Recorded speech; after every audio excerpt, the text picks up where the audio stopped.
like to welcome you to the panel on heart failure.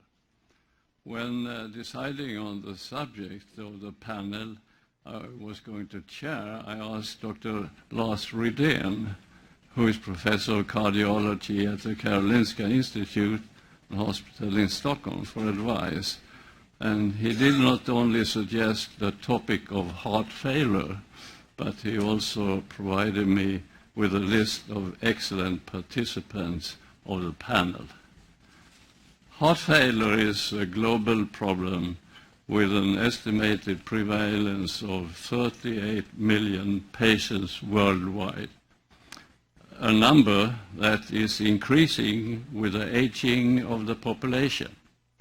It's the most common diagnosis in patients aged 65 years or older, admitted to hospital in high-income nations.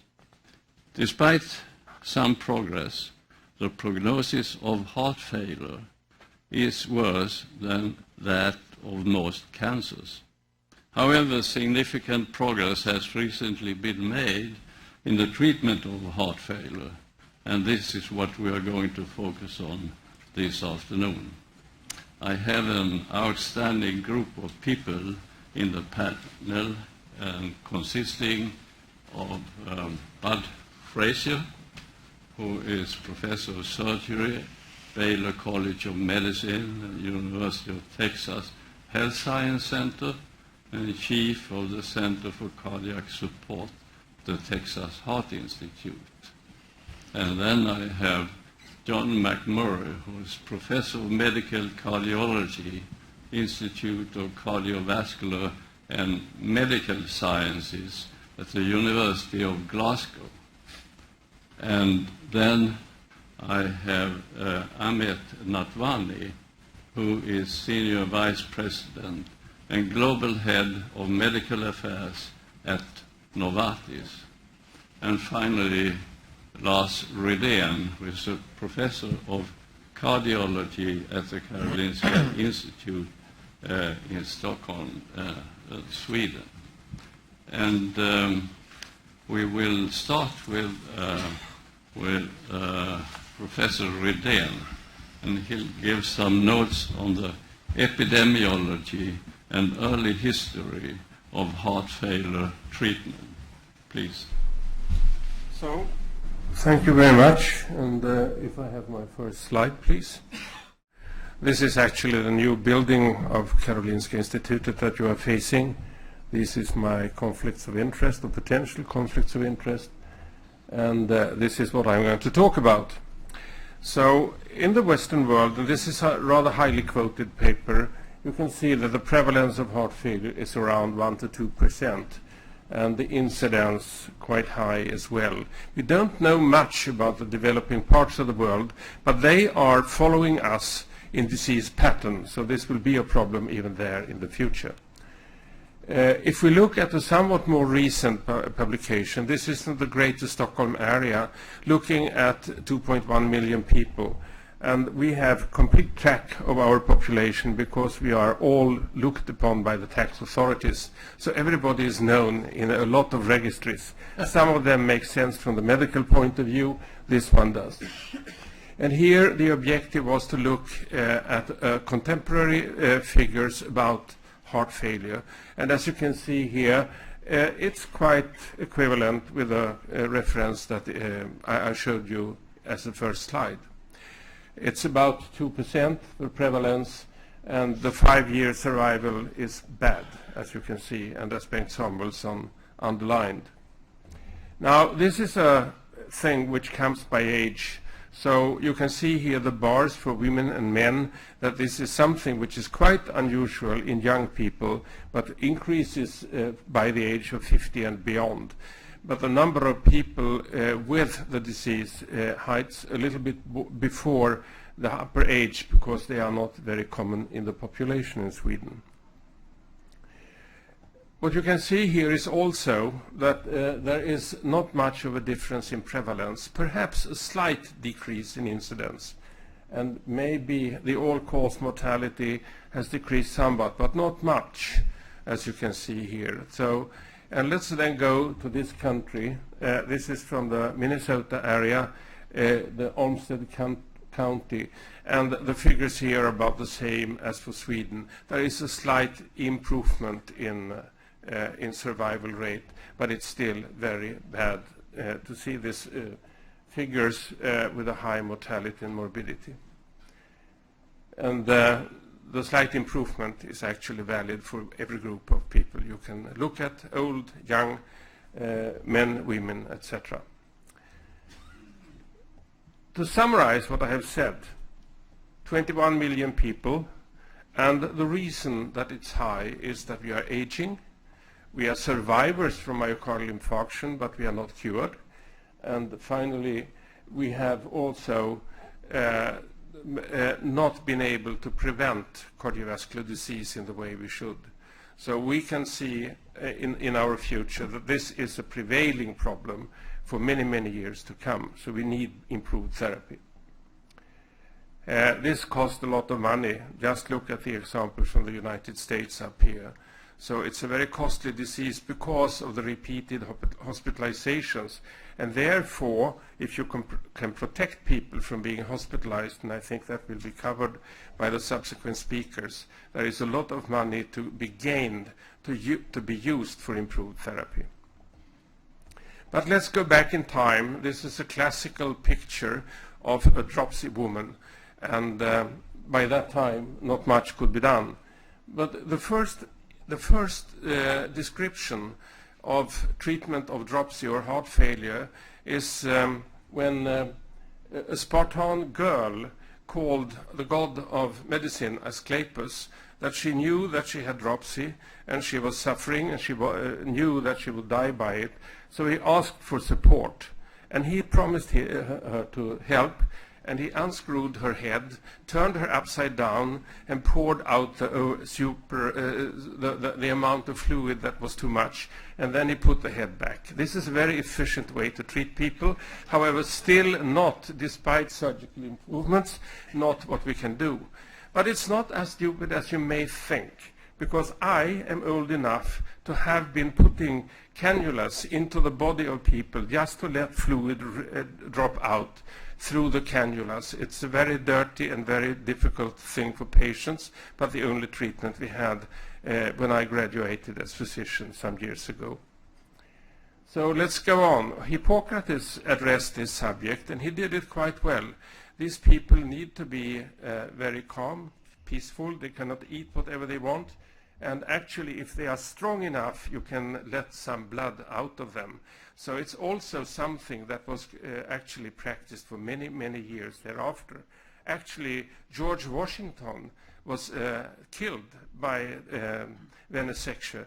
So you have a big history in that. But he had a flu or something, not heart failure, actually. This is a very old remedy. It's Scilla maritima. And that contains glucosides, which are actually diuretic, so you produce more urine, but also has some heart strengthening ability. It was used for many, many years. But perhaps the most important or most famous detection was William Withering. And from him we can learn that what he thought, he had a young girl as a patient, and he said that, sorry, I cannot help you. You have dropsy, you have heart failure, and I cannot cure you. And then he met the girl a few years thereafter, alive. And he asked her why. And she said, since you couldn't help me, I went to an old woman, a very wise woman. I got this drink, and I was cured. And he didn't do what everybody else did by that time. He didn't believe. He believed in the woman. But he got the extract, and when he took away the extract from the digitalis flower, then the girl fell ill again, and he had proven then that that was the active substance. So he proved to be a good scientist by that time. This man with a very complicated name, as you can see, is also known as Paracelsus. Paracelsus made observations that mercury caused diuresis. And actually he wrote about that in this book and said that this could perhaps be used to treat people with heart failure. And it was for many years used like that. Here you can see that he used he described the way it worked, and he also recommended this as a treatment for heart failure. The problem was that it was toxic. And salivation, which was looked upon as a good impact of efficacy, was actually something of toxic symptoms. I have personally injected mercury diuretics as a young physician, and I was scared every time, and I have had patients who died suddenly during that injection. So this was for the youngest residents, and they all were shivering when they did it, but we had to do it because this was what we had. The risk for complications, very sudden, very unexpected. Paul Dudley White wrote the very first textbook in cardiology in 1929, and he actually said that for all the heart diseases he described, including heart failure, there is nothing but digitalis and rest. Then this happened. Somebody detected something and got a Nobel Prize. And this detection was antibacterial effects of Prontosil. But the side effect of that was diuresis. And that caused some people to react. And here you have an example of a very small but efficient clinical trial, 3 patients. And they were thoroughly investigated, and here you can see the potassium and sodium excretion in the urine after ingestion of this particular drug. And the conclusion which was drawn here is that if this drug could be made less toxic, it could probably be a very efficient treatment for heart failure because of the increased diuresis. 3 patients. Compare that with what John McMurray will tell you about later on.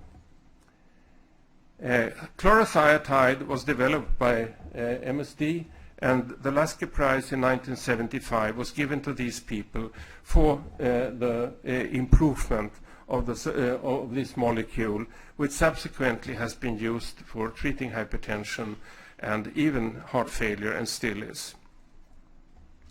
So, when another important American, Hurst, wrote his textbook in cardiology, he could actually give a few more recommendations.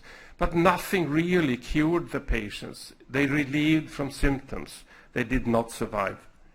The first one who came up with something that really had a mortality impact was Sir James Black, who got the Nobel Prize for the discovery of beta blockade. Now, beta blockers started to be used in people with heart failure first time 1975.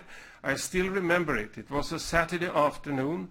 I had a patient who was dying, 18-year-old boy from heart failure, and the parents let us inject beta blockers because we thought by that time, and Finn Wåhlstein was the primary and his tutor, Åke Alvarsson, thought that if we could cool the heart down, decrease heart rate, maybe we unloaded the heart and he would actually do better. He survived this time by 8 years and was my patient under that time. Finn Wåhlstein tried to get his observations published, and then his chief, Lars, had to write a letter to BMJ and say he is not schizophrenic, he is not monodepressive, he did the experiments, these are the results. So people did not believe in it, which was partly the reason why it took so long time before beta blockers actually was accepted as treatment for heart failure, as you can see here. The first clinical trial in 1979 and the acceptance 20 years later. Here you have a sort of a description of the many studies on beta blockers, and you can also see the line of identity. And perhaps people should have stopped comparing with placebo somewhat here. But many trials were done with placebo, although we knew that this drug cured and saved lives. Perhaps because that many drug companies wanted their drug also to be proven effective. So this is an ethical issue that we perhaps can discuss.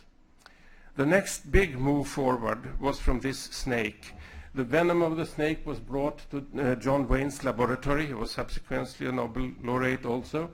And from that, the ACE inhibitors developed. I also remember the first use of ACE inhibitors, and if it had been today, we would never ever had them through FDA, because there were so many problems. We didn't know how much or how little we should give. We didn't really observe the hypopotasemic effects, and there were some patients actually suffering. But by time we learned, and this is now a very, very important type of drug. The first clinical trial here, the consensus trial, contained 253 patients and 180 deaths before it was stopped because of efficacy. And as you can see, there is a mortality reduction. And for one's sake, this study has been followed to the bitter end. Here, all patients have died. But you can also see that with the best of the treatment by then, the survival was, or the effect lasted perhaps 4 or 5 years, and the prolongation of life was about 10 to 12 months per patient. So there is still a need for improved therapy. And with this, I have gone through the history, and now I hope that people will talk to you about the presence. Thank you. Thank you very much. Thank you. Thank you. With this as a background, we'll now go to new developments in the treatment. Thank you. Thank you, everyone. While my slides are coming up, I just don't want to disappoint you. I'm not going to talk about biologics, fancy technology, genetics, or anything else. I'm just going to go back to some simple fundamental chemistry and traditional decision making. So it's a privilege to talk to you today about the early development elements of LCZ696 for heart failure, and Professor McMurray will then talk about the data on the paradigm study just to follow. But what I'm going to just try and focus on is what is LCZ, how did we get to develop this molecule at a time when a lot of drugs were failing. So LCZ is a first-in-class angiotensin receptor neprilysin inhibitor, an ARNI, not to be confused with the bodybuilder ex-governor of California. It's a drug which delivers simultaneous blockade of the neprilysin system as well as through a drug called sacubitril, which was actually developed in 1995 in Ciba-Geigy by the late Gary Cassandra and his colleagues. And this is a prodrug which then goes into another drug called LBQ657, which actually is the active moiety. And it also has, this supramolecular complex also has valsartan, a well-known angiotensin receptor blocker, and these exist in a 1-to-1 ratio in this molecule. How does it work? I think you're going to hear much more about this throughout the talk. But obviously, the first thing it does is the active component of neprilysin inhibits neprilysin, which increases the natural peptides, the natriuretic peptides, which from being degraded quickly. And through secondary messengers, cyclic GMP, this leads to vasodilation, natriuresis, diuresis, but there are also some secondary effects on inhibiting renin production, aldosterone production, and also there's an increase in other vasodilators such as adrenomedulin. At the same time, we inhibit angiotensin receptor 1, which I think everyone is very familiar with, and it's kind of alluded to in inhibiting the RAS system in heart failure is very beneficial. But actually the use of the natriuretic peptides as therapeutic agents in heart failure is not that old. It's quite recent. It started in 1981 when Adolfo de Bold actually identified in rat granules that actually in rat atria that if you actually infuse these, actually there was a natriuresis and a decrease in blood pressure. And then in the 80s they also identified neprilysin and neutral endopeptidase as inhibiting the breakdown of these natriuretic factors as well as bradykinin. And then there was a big rush to produce neprilysin inhibitors. But actually in the 90s this was quite disappointing, because when they were used in isolation as monotherapies, there was really not a marked effect on the vascular response. And it was actually felt probably because there was a promiscuity in the neprilysin inhibition. So it prevented the degradation of these natriuretic peptides, but at the same time it also was responsible for the breakdown of angiotensin 1, angiotensin 2, and endothelin. So actually you counterbalance the actual putative benefit effects. And it wasn't until the late 90s when people tried captopril plus neprilysin inhibitors that actually started to make sense that you needed both systems to be inhibited to see the benefit. So for the purpose of my talk, I'm just going to focus on the period of the 2000s of how did we get from that early data to generate the ARNI and the data that we had in the paradigm study. It started, first of all, in the company in 2000, this is in Novartis, about trying to address the unmet need in heart failure, which actually Lars has articulated extremely well. But as an industry, we were facing this graveyard. We had so many phase 3 failures. There were billions of dollars spent where drugs that looked promising in phase 2 for this high unmet need had failed, actually failed late, which is a very difficult thing for us to overcome. And actually, as a consequence, many companies were stopping developing novel agents in heart failure. But for us, the foundation was very clear. The actual science that was established in the 90s looked very promising. A drug developed by Bristol Myers Squibb had fantastic data. It was seen as a revolution in the cardiovascular world, and it's called omopatrolat. And apart from the excellent data in efficacy in hypertension, there was actually in phase 2, in about 500 odd patients, a very impressive phase 2 study in heart failure that made us all stop and think, saying we saw in that small study a remarkable improvement, potential improvement in outcomes against an ACE inhibitor, which had never been shown before. However, there were two problems that are very public now, obviously, and you're fully aware of it, that first of all, this was associated with very severe life-threatening angioedema, particularly in the African Americans, and up to a 5% incident in this particular high-risk group in hypertension. And then secondly, actually in the heart failure phase 3 study, there was another neutral result. Despite the very promising efficacy in hypertension, very promising phase 2, it didn't seem to actually hold out in phase 3. And the consequence of this was, I mean, this is the stock price chart, so there's not data on the stock price of BMS, and actually, you know, most companies logically stopped developing ACE/NAP inhibitors at this time, because nobody wants in their industry, their CEO, to actually have a stock chart that looks a bit like a mass spec reading. But we wanted to continue, and this was really based around three major unproven hypotheses, which you have to question the decision-making that we had at the time. But we still felt that despite the failure of omopatrolat, the science was sound. There was really, really good efficacy there. And the question that we had was, can we decouple the actual efficacy and still maintain that while addressing some of the safety issues? There was also a big discussion at the time that maybe omopatrolat's angioedema was due to the fact that it wasn't an ACE/NAP inhibitor on its own, but it also blocked an off-target, another kinase called aminopeptidase P, which basically left bradykinin nowhere to go, and it accumulated. And that was, again, a hypothesis at the time. And then lastly, that even though it worked well in hypertension, maybe the data in heart failure were disappointing because it was given once a day, which led to some hypotension early on. It may have offset some of the efficacy, as well as not providing, as a once-a-day dose, full 24-hour coverage of the RAS/NAP system. So these are big hypotheses and gambles to make when you've got a drug that's just stopped after it's been approved. So we developed this and LCZ based and asked ourselves several questions. Could we avoid blocking APP? Could we improve safety by actually switching out the ACE with an ARB and yet still maintain efficacy? Could we actually split this so we get a 24-hour coverage of the RAS/NAP system? Would a 1-to-1 ratio, because LCZ was indivisible, actually still provide the appropriate complementary pharmacology?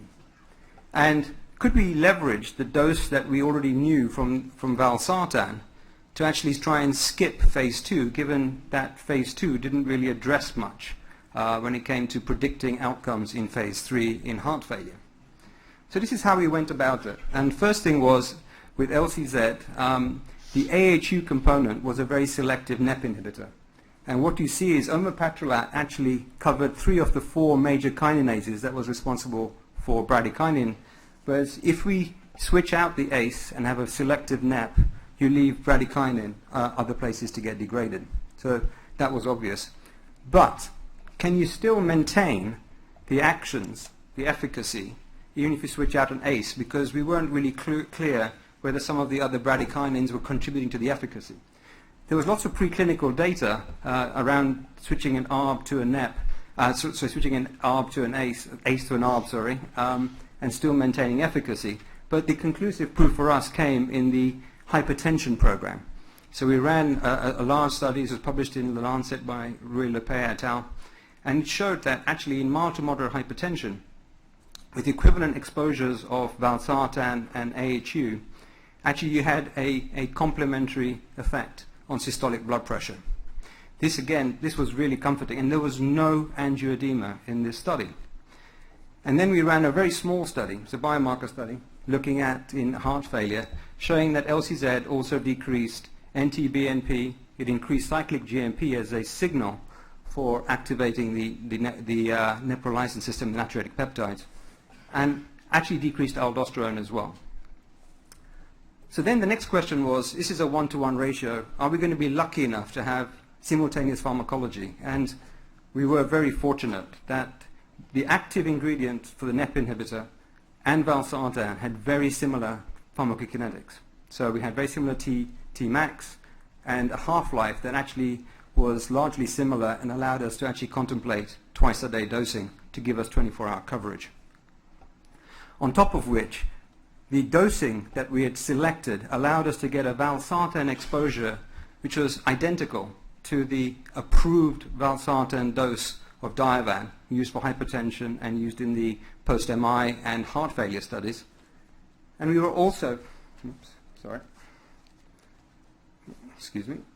able to show that we could achieve 90% inhibition of the cyclic GMP activation that you'd get from the neprilysin component with AHU.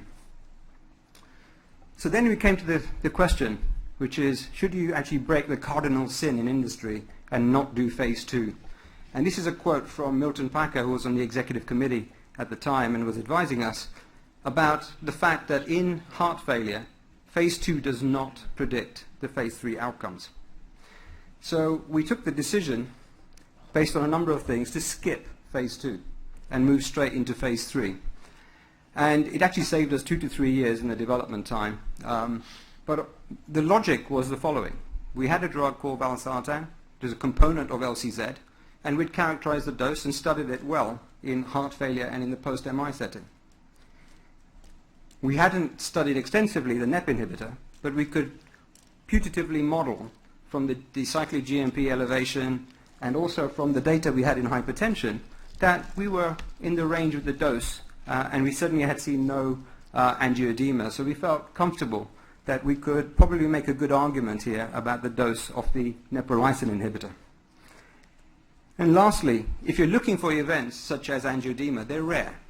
So why not go straight into phase 3 and have a very tight data monitoring committee to monitor these events and make sure you get enough patients at risk, look for those events during that time, and look for hypotension early on in the trial, in the run-in periods, and early on with a very tight DMC review.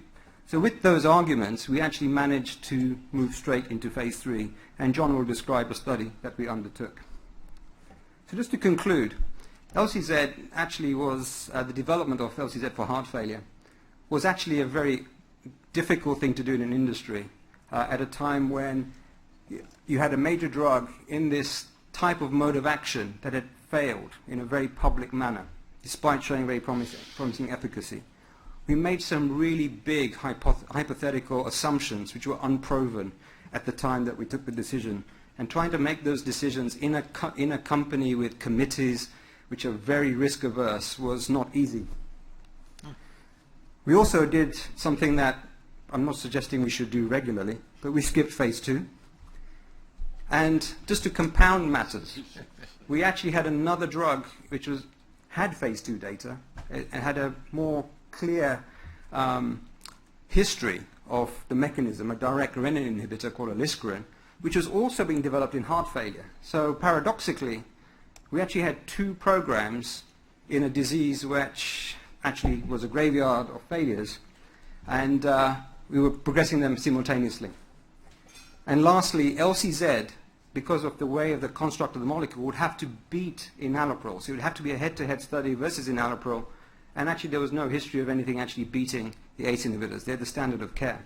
So these were the compounded risks that we took, and I'm going to hand over to John McMurray to walk you through how that was done in the study, with last final acknowledgements to the executive committee who had a second chance. So many of them worked on omapatrolat. To actually, you rarely get second chances in life, and this was a second chance to test the hypothesis that they strongly believed in, and obviously to the researchers and the academics along the way. So thank you very much for your time. Thank you very much, Ameet, for fascinating. So we called the trial Paradigm Heart Failure, and that was because we were attempting to change the paradigm. We're attempting to do that in two ways. One was in a pathophysiological therapeutic intervention way, which was we were going to attempt, instead of blocking the harmful neurohumoral systems that you heard Lars Rydén talk about with ACE inhibitors and beta blockers, blocking the renin-angiotensin system, the sympathetic nervous system, what we wanted to do was simultaneously enhance or augment endogenous protective neurohumoral systems. But of course, as Ameet said, we're also trying to do the much more challenging thing, which was to replace a current gold standard. And I think that still remains a challenge, which I'll come back to at the end. And in fact, this story goes back even longer than Ameet mentioned, because actually I first moved to Glasgow in the 1980s, because at that time, the person who was my boss at the time was studying what was called a NEP inhibitor, a neutral endopeptidase, a neprilysin inhibitor produced by Pfizer. It was called condoxetril. And we didn't realize at the time that NEP also broke down angiotensin II. And we didn't realize at the time that for neprilysin inhibition to be potentially beneficial, you must simultaneously block the renin-angiotensin system. And as Ameet said, we tried to do that initially with ACE inhibitors. That didn't work because of bradykinin. And Novartis invented this molecule, which allowed us to retest the hypothesis. So what we were trying to do was to tip the neurohumoral imbalance that we believed characterized heart failure in a favorable direction, augment the potentially beneficial vasoactive substances that inhibit pathological growth, vasodilate, promote sodium and water excretion. You heard about the importance of diuresis and congestion in heart failure. And of course, the discovery that made all of this possible, that made us have this dream really for more than 25 years, as Ameet mentioned, was Adolfo de Boll's recognition that the heart isn't just a pump, sorry, but it's also an endocrine organ, and it actually produces these hormones to defend itself against volume and pressure overload. And what we wanted to do was to augment these, because they do lots of things that should be beneficial in a patient who has heart failure. So that was the science, the theory, the hypothesis. But we had this problem that we had to beat an existing gold standard. And this shows you the more recent history of heart failure trials. You heard the consensus trial mentioned down at the bottom. Very shortly afterwards, there was a trial 10 times as large, this time with over 2,500 patients published, also showing that enalapril improves survival. Though, if you notice, the very first trial done actually was a trial called VHEFT, looking at the combination of two vasodilators, hydralazine and isosorbide dinitrate. It wasn't nearly as convincing as consensus with enalapril, but it did suggest that combination of drugs was beneficial in patients with heart failure. I'll come back to that. So this is what we knew back in the early 1990s. We had two trials showing absolutely convincingly that ACE inhibitors reduce mortality. And more importantly, in some ways, also ACE inhibitors beat that other vasodilator combination. We had a third key trial, VHEF2, showing that enalapril was better than hydralazine and isosorbide dinitrate. As a result, every single heart failure guideline in every single country in the world, every international guideline from that time recommended that patients with heart failure and reduced ejection fraction should be treated with an ACE inhibitor. And in fact, ACE inhibitors had a class 1 level A recommendation. That's the highest level of recommendation that you can get. And as a consequence, the whole of the development of treatment in heart failure ever since those days have been based on ACE inhibitors being a bedrock of therapy, along with beta blockers subsequently, along with mineralocorticoid receptor antagonists subsequently. Everything else has been built on those core therapies. So we faced a few problems. First of all, this drug had never been given to anybody with heart failure. It had been given to some patients with hypertension. We knew from our discussions with the regulatory agencies that we didn't just have to beat enalapril, we had to beat the evidence-based dose of enalapril, and we were therefore going to be comparing our new treatment to a very effective alternative treatment. And not only that, but ACE inhibitors have never been tested on a background of beta blockers and mineralocorticoid receptor antagonists, the new standard of care. We knew that our new treatment would have to be tested against that better background standard of care therapy. So what size was this trial going to be? How were we going to accrue sufficient events to test the hypothesis in a statistically robust way? So the dose of enalapril was a particular problem. If you look down this list, you can see from the very earliest trials to more recent trials that actually the dose of ACE inhibitors that patients could take was falling when they were used in conjunction with beta blockers. So we were told by the regulators we had to beat the dose, the average daily dose used in the SOLVE treatment trial, 16.6 milligrams. That was the challenge. And this is how we set about trying to deal with those challenges. So we designed a trial that had an active run-in period that was open label. That allowed us to do at least two things. One was to get some early experience of patients with heart failure actually taking this drug that could be looked at. And secondly, it allowed us to ensure that we enroll patients who could tolerate that evidence-based dose of enalapril, thereby making sure that after randomization we were going to be comparing the new treatment, sacubitril valsartan, LCZ696, with a proven therapy. How were we going to ensure that we had a trial that was affordable, that would allow us to accrue enough events to test a hypothesis? Well, we did that by augmenting risk, by selecting patients who had elevated natriuretic peptides at baseline. We used this biomarker to select patients at heightened risk of the outcomes that we hoped that we could modify, and I believe that is the first large heart failure trial that has ever done that. We did achieve our goal. We did achieve the regulatory goal of beating the evidence-based dose of enalapril. In fact, the patients randomized to enalapril in Paradigm Heart Failure received the largest dose, average dose of enalapril ever in any prior trial. We did recruit patients who were treated with the standard of care. 93% of these patients were on a beta blocker. Change times from when Lars described his own personal experiences, the highest proportion of patients in a heart failure trial ever treated with beta blockers. So we knew that we were testing this treatment on top of the best standard of care.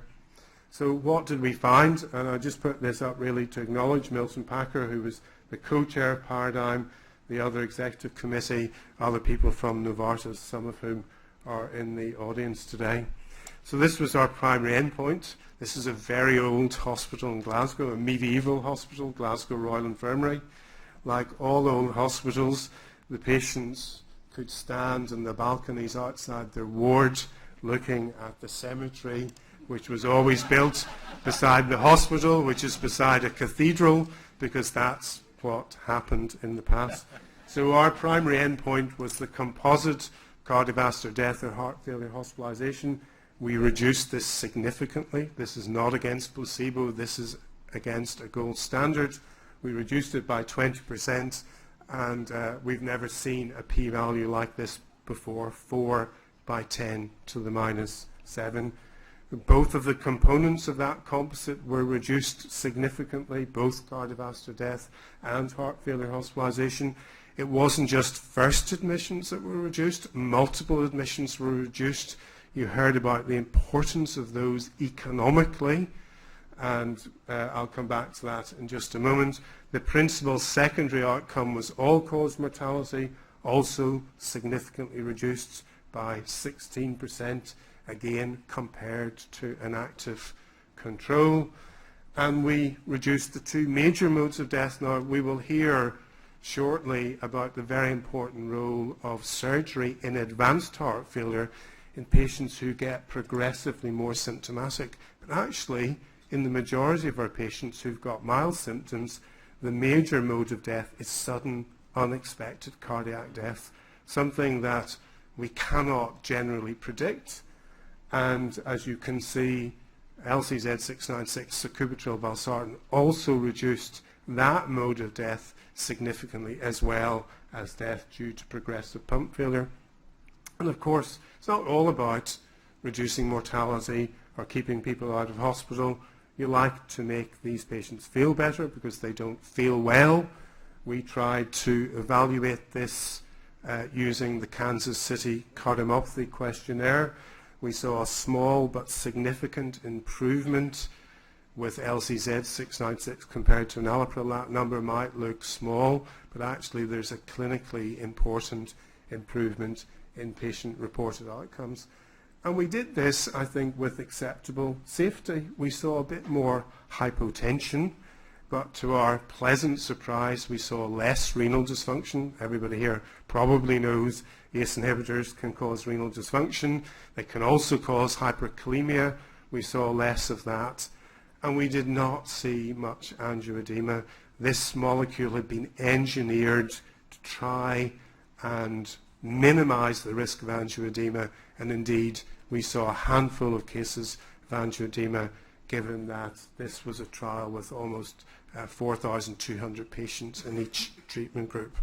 So we were pleased with the safety, and indeed even the excessive hypotension that we saw with the in the sacubitril valsartan group did not frequently lead to treatment discontinuation. And I haven't got time to go through all the results, but these are incredibly consistent results, very clear, absolute benefits that are very meaningful. I mentioned earlier about recurrent admissions to hospital. You can see that the large number of hospital admissions that are reduced, which goes a long way towards making treatment like this in heart failure cost effective. And in fact, this is the first treatment in about 14 years, first new treatment, new class of treatment in about 14, 15 years that's reduced mortality in heart failure. Lars mentioned earlier the first definitive proof that beta blockers reduced mortality in heart failure was in 1999. No new drug until this drug has reduced all-cause mortality in patients with heart failure. And just to give you a very quick perspective on this, we obviously couldn't ethically do a placebo-controlled trial, but you can do a placebo-controlled experiment. You can impute placebo. So I've told you that enalapril has been compared to placebo. We compared sacubitril valsartan to enalapril, so of course you can indirectly compare sacubitril valsartan to placebo.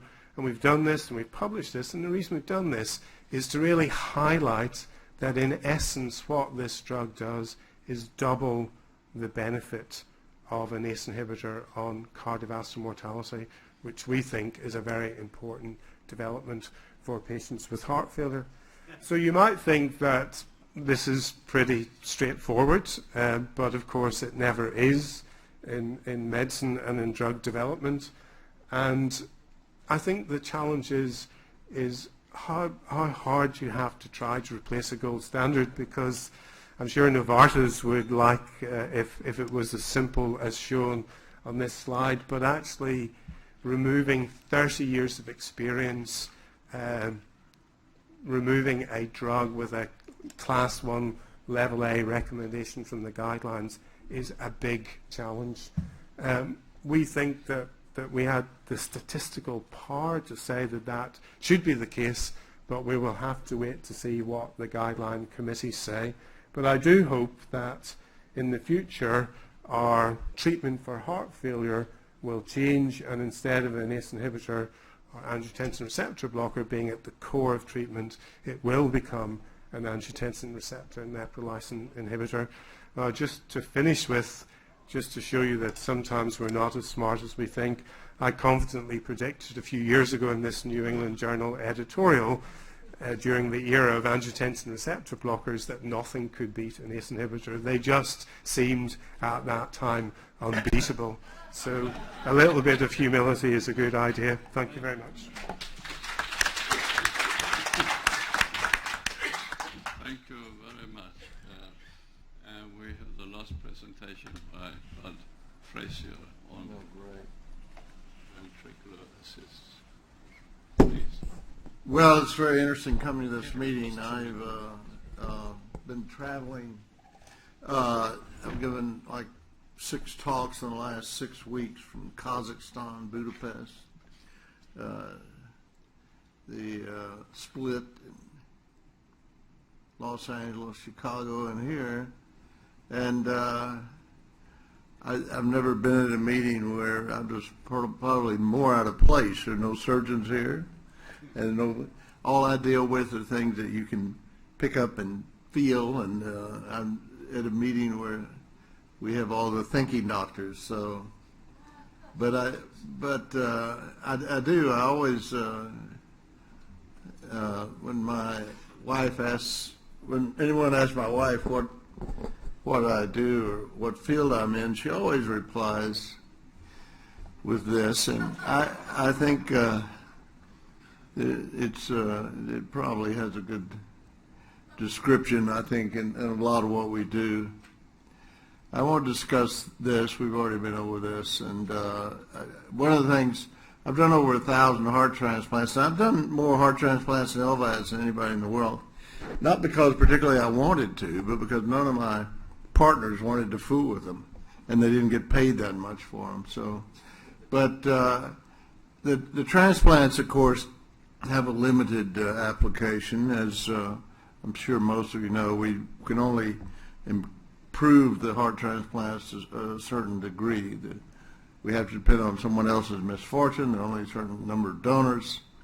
And one of the other things that I think people don't recognize as much, I do because I follow the patients, is if you transplant a 30-year-old, you pretty much guaranteed them a premature death.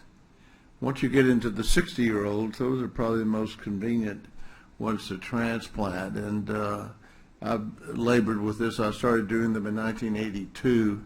I just lost a 38-year-old girl who I did when she was 5, but and her family's very appreciative. But she was 38 years old. She wasn't ready to die. We have to do better than that. So it is something that you have to bear in mind. Now, Dr. DeBakey, I trained under mainly Dr. DeBakey and Dr. Cooley. But my early years with Dr. DeBakey, and he was not like anybody else you'll ever meet. He wasn't even in a league with anybody else. He was just as mean as you can get, and he always claimed, you know, he ended World War II and stopped the Depression and cured polio, everything, and he didn't do any of those things, but he did start this field because he got the money to start it. And once you get money in the U.S., you get into the system of the bureaucracy, they can't get you out. And he started practical spending of money for this field. Now, as far as my research work is concerned, is to perfect the artificial heart. So this was 1963 when I was starting medical school. And of course, the artificial heart was just around the corner. Anybody could see that, nothing to it, huh? I just want to give a little bit, Dr. DeBakey, if I'm sure very few of you are aware of him. Michael DeBakey was one of a handful of leading heart surgeons. He was known as the Texas Tornado. What do you mean it's not flushing? Yeah, cut it off. God damn it. I know, but you don't know what I want to do, you see. It's the way the surgeons work. He was quite a taskmaster. It was like working under a Marine drill sergeant. It's the patient's life that you're concerned about. And I think Dr. Becky always emphasized that in a manner that was very forceful. Never put your hand in front of my line of vision. This went on and on and on. Your finger over that. You're not concentrating. You're watching me. His exacting standards brought to Texas a host of luminaries. Marlene Dietrich, the Shah of Iran, and the Duke of Windsor. Yeah? Alrighty. Well, with all the medical skill of Europe available, why did you come to Houston? Dr. DeBakey. Houston. Anyway, you listen to this all the time. You know, he just went on and on and on. He was always beating you up, and he fired everybody in my year except we started with 22 residents and 4 of us finished. And we'd hear all this. You heard this all the time. And this is, of course, one of his sensible things. This is the meanest thing he ever said to some of the residents. I think the anger management people would have a field day with Dr. DeBakey today. Anyway, this is how I got started. I've been in the field for 50 years. We had to do a research project at Baylor, and mine was in the artificial heart. I remember Dr. DeBakey telling me this. Of course, it looked like it would be a little easier. This is a government outline of what it was going to be. You know, in no time, by the 80s, we would have total artificial heart, no problem. This is the way the government likes to do things. Starting in 67, this was written in 67. Problem solved in 10 or 15 years. This was alluded to. It's just a pump. And it seemed logical that if that's the main function, you ought to be able to duplicate that mechanically. Seemed logical. It's a little more than a pump. But one of the first uses of these technologies came from medical, the field, because as was alluded to earlier, the treatment for heart failure was resting the heart. Patients went to bed. George Birch put people to total bed rest in New Orleans at Tulane. And he had some of those patients would actually get better with just total bed rest. And it meant total bed rest. I couldn't get out of the bed. But I think this is one of the things that Dr. DeBakey, when he got involved in heart surgery, he was 52 years old before he did his first heart surgery. So he never was, anyway. He would notice, and we had deaths every day in Houston. We were doing more heart surgery than any place in the world, but we saw a lot of deaths. And he noticed that sometimes, if he just left the patient on the heart-lung machine, they would get better.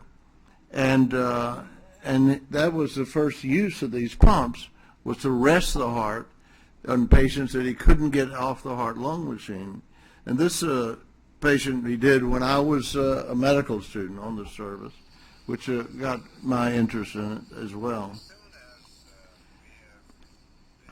You can't hear that.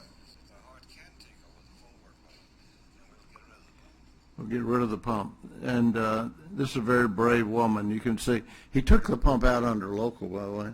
He did in the ICU. He didn't take her to the OR. He put some iodine on her and gave her some xylocaine and cut the pump out. And but she lived another 8 years, died of a car wreck.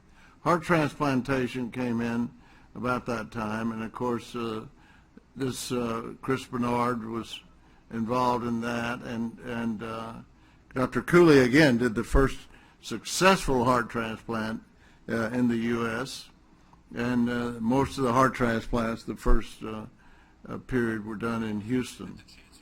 Dr. Cooley also did the first artificial heart, and this was the heart I worked on as a medical student. And this, of course, got him fired from Baylor because Dr. Bakey was very, very predictable. He fired him after he stole his heart, which I think Dr. Cooley wanted him to do because he had to give half his revenue to Baylor every time he did a case, but who knows. But because they failed miserably, it really did again, we had this field already started, and we started working on mechanical assist. And this is Ted Cooper, this was 1974, when they started this program on a ventricular assist. But it was a permanent pump. They weren't doing transplants. And so it had nothing to do with a bridge to transplant. And it was there was over $100 million spent on research on these pulsatile pumps starting in 1974. And the real use of them ended up in that area. Although they were supposed to be long-term support, it was a bridge to transplant. And this was the first one to be approved by the FDA, and I implanted this in 1991. This patient did incredibly well. He was dying of heart failure. All these patients we put these pumps in are dying in the ICU. And this man went back to active life and actually left the hospital. But this took 30 years from the time Dr. DeBakey first got the money. They did this rematch trial that hopefully certainly the cardiologists should be aware of. But there was no reason to do it except they had to have the Christ. Oh, there you go. They had to fill out the RFP because it was originally funded by a government RFP, and because of that, they had to finish it. So they had to do a 2-year study to show that the pump would last 2 years, because the original RFP, request for proposals, so where the government does things, was for 2 years. And sure enough, they did this 2-year study. I thought it was an unethical study to start with. It was like a Tuskegee experiment because patients were already dying of heart failure. So, but they were randomized, either heart failure or the pump, and they knew the pump would do something. But you could see the survival was better with the pump, but only marginally survival improvements. So that was very discouraging to me, although I had already gotten discouraged with it because I didn't see any real long-term use of these pumps as a permanent implant, or as a long-term implant, because of the problem with the durability of a membrane. It was about that time Jarvik and Shumway had this was Jarvik in his younger days, and Dr. Shumway had a debate on national TV, and one of the points that Shumway made was that if you had these pumps and it was just going to transplant the patients, it would just be increasing the list of patients that were going to be waiting for transplant. So it would have no real epidemiological impact on patients dying prematurely of heart failure. And that really is what I got involved with the non-pulsatile blood flow pumps. And that because I could at least see that those pumps might last. And one of the problems of the pulsatile pumps, size first of all, but durability. The heart beats 100,000 times every 24 hours if you don't do anything. Cardiologists that I talk to don't sort of forget that fact. And so you've got to have a membrane that's going to flex 100,000 times every 24 hours and last for years. And we haven't overcome that. We've had one patient that lived 4 years with a pulsatile pump, and that's it. So we have to do better than that. So it was just like Shumway said. The only use of them would be a prolonged bridge to transplant. And even if you have to take it every 2 years, it doesn't make any sense to take a pump out every 2 years. You can't do it anyway. So that's one of the reasons, again, we started looking at continuous flow pumps. And they have a lot of advantages. They're small, silent, et cetera, et cetera. You can easily power them without opening you can power them through the skin. And one of the things that people don't appreciate is that, the only organ that really needs a pulse is the heart. At every other level, at a capillary level, blood flow is non-pulsatile. And this is one of the things, I was the only one clinician interested in this at the time. And of course, we're always aware of this, but nobody's ever taken any credit for this from a surgical standpoint because nobody was interested in it, actually. These two guys I met at this meeting in Louisville, Wampler and Jarvik. Nobody thought you could have it because the RPMs had to be in the thousands, 25,000 to pump any significant amount of blood. And a blood wash bearing thought to be impossible. Now, Wampler got involved with an Archimedes screw pump. He was an engineer when he was doing some sort of religious missionary work in Egypt. And he got the idea to make this small pump called the hemopump. And he stopped me at this meeting. I didn't know Wampler, but he stopped me, and we did this research on this pump. It was rotating at 25,000 RPM. And it seemed to me it wouldn't work at all. I thought it would hemolyze, be like a wearing blender for blood, but it didn't. And it is still, its a successor is called the Impella, still in use today. It's not as good as the hemopump, but this pump was a wonderful technology. And this was our first patient in 1988.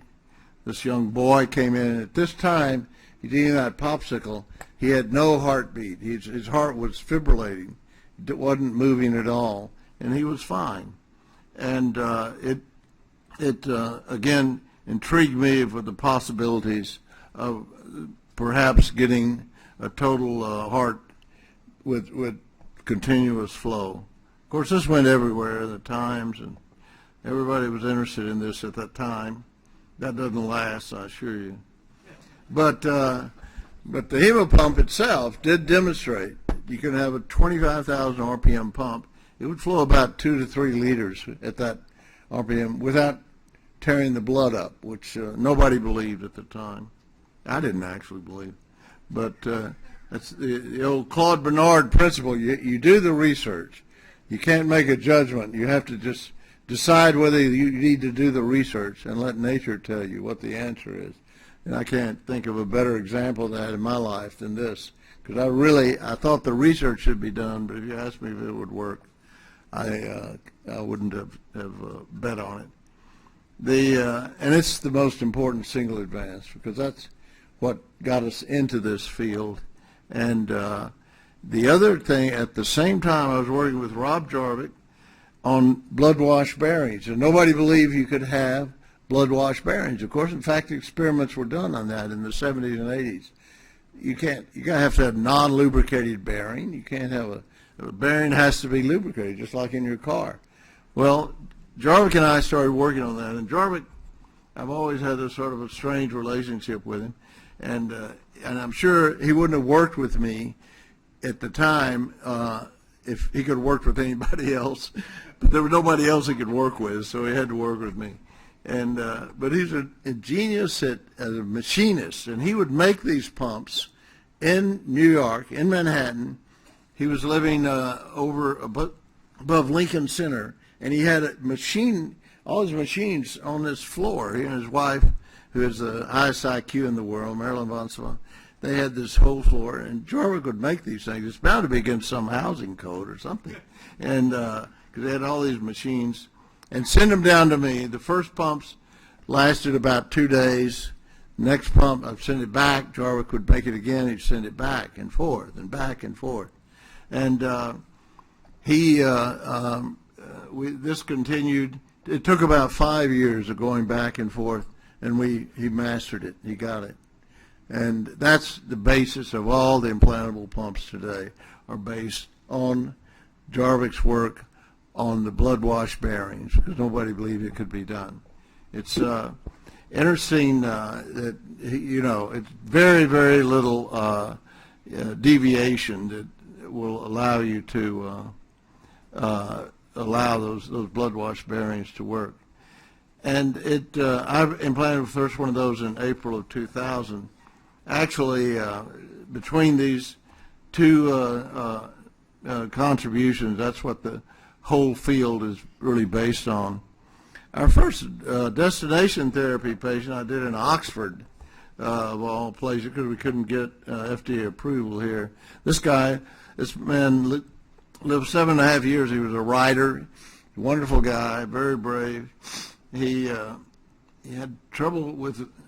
He came in with a nosebleed in Manchester in the British Health Service, and somehow, incredibly, he'd gotten involved with 2 different women, and they both came. They thought, they were with him, and then they got in a big fight, and they wouldn't agree to transfusing him. So there's some lesson in that, and of course he died. But at the time, there was no wear at all on the bearings, and so again, we were gratified to see that. The other thing about these pumps, the Jorvik particularly, there's very little infections associated with it. There's no pump pocket, and that's why. Now, this pump is the most important one as far as use, because it's run by a company called Thoratec. They took the hemo pump and they made a implantable pump out of it, and they made the pump, and because I was the only consultant on all these pumps at the time, so I consulted for them and I consulted for Jorvik. There was only 2 companies, and they were trying to magnetically suspend the pump. Here's what you business guys should know about if you get involved with somebody in academia. And I was consulting them, and I told them, I said, well, why are you doing that? Because you can just put a bearing in there. And they said, well, you can't do that because the bearing's going to clot. And I told them, well, Jorvik's already done it. So, I mean, and that's how that started. It was all Jorvik's work. And but when they put it, the Pittsburgh guys ended up with it, and they ended up implanting 10 of them in Europe. 9 of them died because they made one mistake. They put they centered titanium on these stators, and it just again shows you there's so many little things that if they go wrong in these pumps, they're going to fail. They came to me after that. I'd started all the work on it, but they brought it to me after this, and when it failed, and I told them they couldn't put centered titanium on that because it would build up a blockage, which it did, and we got rid of that, and we put the first. I put the first one of these in November 2003. So these 2 pumps have really been the basis of our field, and there have been 35,000 of these pumps implanted, 300 in Kazakhstan. I was over there giving a talk of all places, and it is a very widely used technology, and I think that solved, the Shumway nightmare problem, because he was right. You can't just have a pump that just lasts 2 years and prolongs the transplant waiting list. These are patients we have on the pump, and in most of the centers today we have 100, 150 patients on the pump. And these pumps, we've lasted 10 years. They've just been put in about 10 years, and we have patients with one pump over 10 years. So there's no reason why these pumps won't pump, that none of them have been pumped to failure. So durability of 15, 20 years is certainly possible. I do reflect, when I first put the pump in 1988, a guy named Don Hill, who was a friend of mine, actually. He started a company called Thoratec, and he was interviewed on NPR at that time. This is 1988. Couldn't possibly last, just a temporary pump. Well, Thoratec is a $1 billion company. Don Hill's retired on all the money he's made from it, and Thoratec was just sold for $3 billion. So again, and the president called me, and he said, he wanted to thank me for all the help I've been to. No check. And and Don Hill himself always gives me credit for saving the company, which I did in 2003. But he also will say this every now and then. He'll take the cash. He'll give me the credit. Anyway, so this has really changed. This has been a disruptive technology in our field. Heartware is another pump that started around my desk. It's a centrifugal force pump. We started because you could do it without bearings. You can make a bearingless pump. I don't know how much of an advantage that is actually now. I really thought it was important then. You don't have to create a pump pocket, which is a source of infection. And you can use it as a right heart or left heart, which we had no right heart pump prior to this pump. Here's a patient with a pump on both the right and the left side. And I think the future, as far as heart failure remission, I think most of these patients, if you can unload the heart and recondition them, you can get the pump out. The younger patients with idiopathic cardiomyopathy, I'm the only one that's actually ever done that. It's hard because these pumps are not designed to do that, and you have to recondition them. You unload them, and then you load them, unload them, you load them. The heart's a muscle. It has to be retrained, and I always show this. This is condition. My daughter doesn't even believe that's me. It's when I was in Vietnam, and of course the current condition.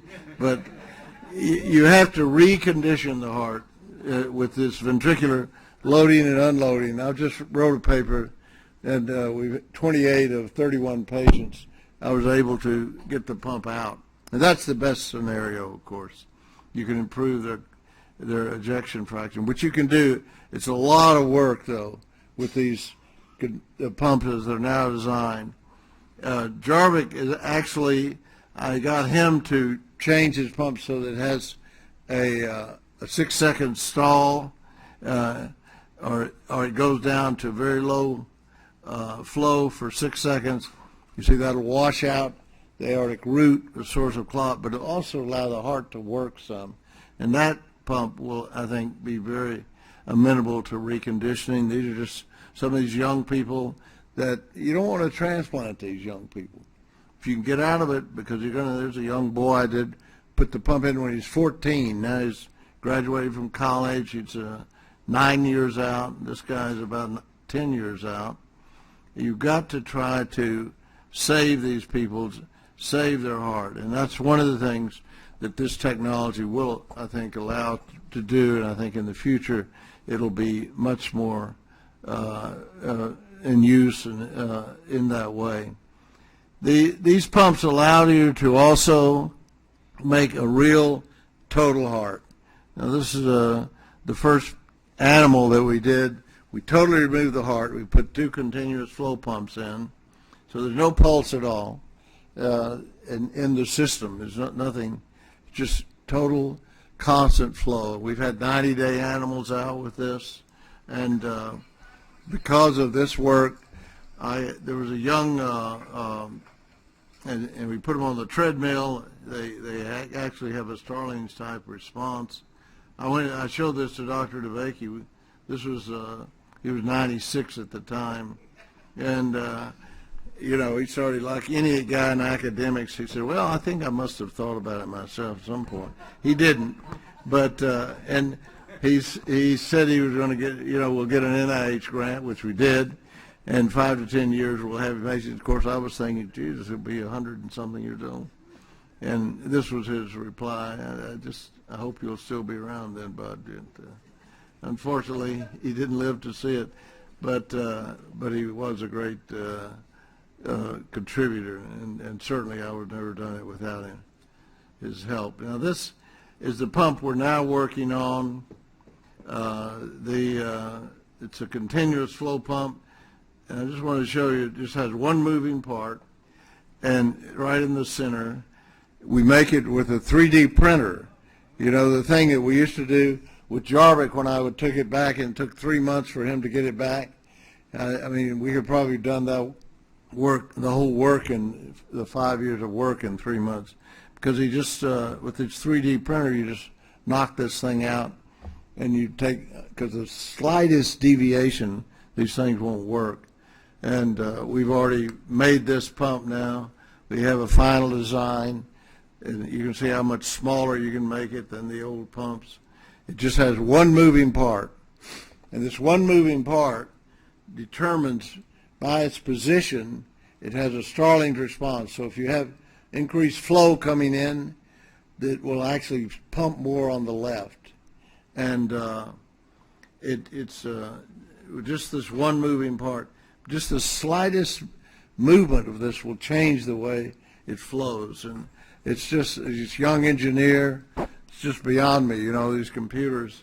And I asked him how it does it. How can it tell where it has to be, because it changes the flow dynamics. And he told me that this is the way it does it. And I said, 20,000 times per second? And he said, I think, you mean per hour or what? No, 20,000 times per second this thing positions itself. So this is the technology that's really come a long way. And it will soon, I think within 5 years, have this in patients. And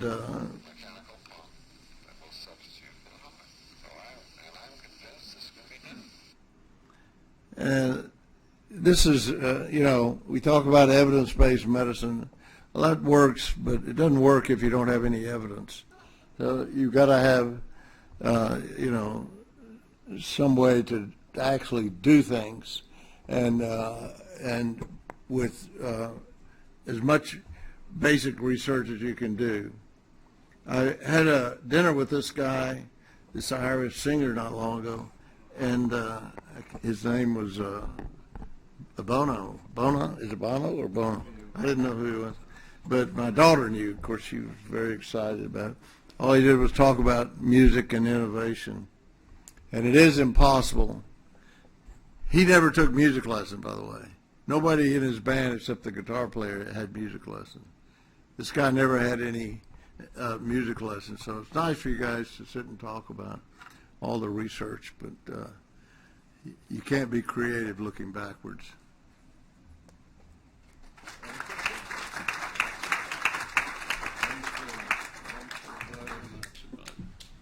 I think we are running very late, so I don't think we will have any discussion of these presentations. I hope we've given you a sense of the important developments in the treatment of heart failure, both with therapeutics and with devices. And in addition, I think we have also provided you with some entertainment. Thank you very much. We did say Cheney. I don't know if that's, you know, positive or negative, but he's not that bad a guy.